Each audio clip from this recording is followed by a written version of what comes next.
وكفى وسلام على عباده الذين اصطفى أما بعد. قال الله تعالى في القرآن المجيد: أعوذ بالله من الشيطان الرجيم. بسم الله الرحمن الرحيم. لقد كان لكم في رسول الله أسوة حسنة. Dear audience, today I would like to speak on the topic importance of good manner. Good manner is a significant cause of a civilized society and plays a remarkable role to develop the positive field.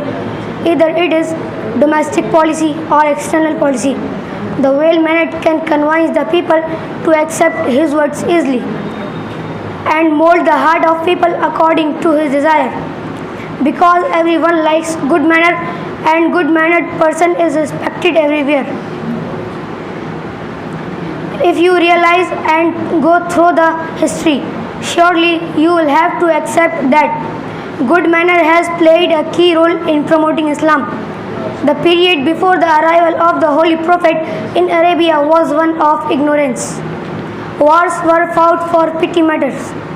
In such difficult circumstances, the Holy Prophet ﷺ attracted people towards Allah's message through his one that changed excellent unparalleled character.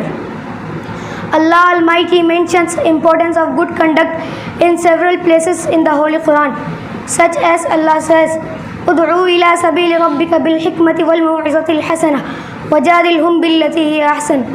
Call to the way of your Lord with wisdom, good counsel and argument in the best of manners.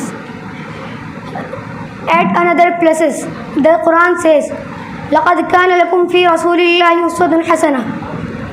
You have indeed in the messenger of Allah a beautiful pattern of conduct. Surah Ahzab, chapter number 33, verse number 21.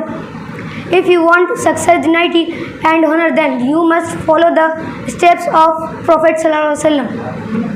Today's Muslims need to adopt Prophets, mold themselves in their lives and through their behavior, actions, illustrate to the world that they are followers of Prophet who was respected for his morals and values.